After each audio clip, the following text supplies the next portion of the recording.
Alright, let's look at the homework 16.5, problem number 10. Alright, so let's compute this divergence. Alright, so remember that if you take the partial derivative of r with respect to x, it's going to be simply x over r. And the partial derivative of r with respect to y is y over r. And the partial derivative of r with respect to z is z over r. Right? So if you want to compute the divergence of, I'm going to write r. Instead of division, I'm going to write it as a multiplication. So you have r to the, so this is a vector here, and r to the negative p. Right? About that. Right?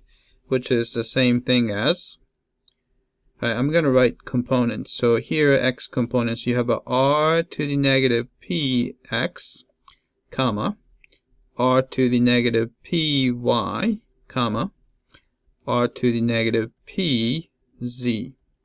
Right? So those are the components. Right? Let's find divergence. Right? So partial derivative of this with respect to x is going to be, so negative p r, subtract 1 from the power, so it's a negative p minus 1, then multiply by derivative, partial derivative of r with respect to x, which is going to be x over r, right? Then we have to use a product rule, so times x, actually, can I just write it as x squared, right, plus, right, so first guy, r to the negative p, then times derivative of x is just going to be 1. Right? So next term is going to be very similar, except that it's going to be y. So it's going to be negative p r to the negative p minus 1 y squared over r plus r to the negative p. Right? And last one is negative p x to the, r to the negative p minus 1, and then you have a z squared over r plus r to the negative p. Right? So let's combine everything. Right? So I'm going to look at, let's see, I'm going to combine this guy and that guy there and that guy there. Right? So this is going to be, each one is 1 over r to the p. There are 3 of them. So I'm going to write it as a 3 over r to the p. Right?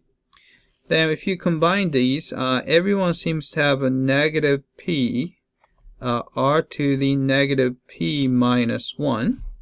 Then we have x squared over r, so I'm going to just add them up. X squared over r. And we have a y squared over r. And we have a z squared over r. So all I did was combine all these guys together. Right? That's everyone, right?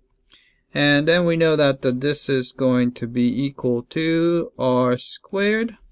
So we can cancel one of the r here. Right?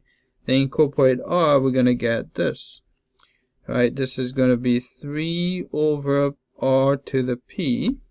Right, negative p, then we have r to the, right, so there's going to be r times r to the negative p minus 1. So minus 1 is gone, so it's negative p, which is going to be equal to, you have a 3 minus p over r to the p.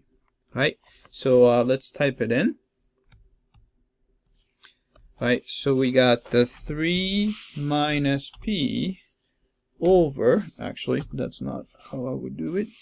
So here, over r to the p. Right? Let's check the answer. Alright, I came back and looks like we got this one correctly. Alright, so let's look at the next one. Is there a value of p for which the divergence of f is equal to 0? Alright, so that's pretty easy to do. So all we have to do is set this guy equal to 0. So you can see that we have to set the 3 minus p equal to 0. Then adding p, So 3 has to be equal to p, or p is equal to 3. So p is equal to 3. So it's a 3 minus p over r to the p. Right, so let's put it in. Right, answer is 3. Right, let's check the answer.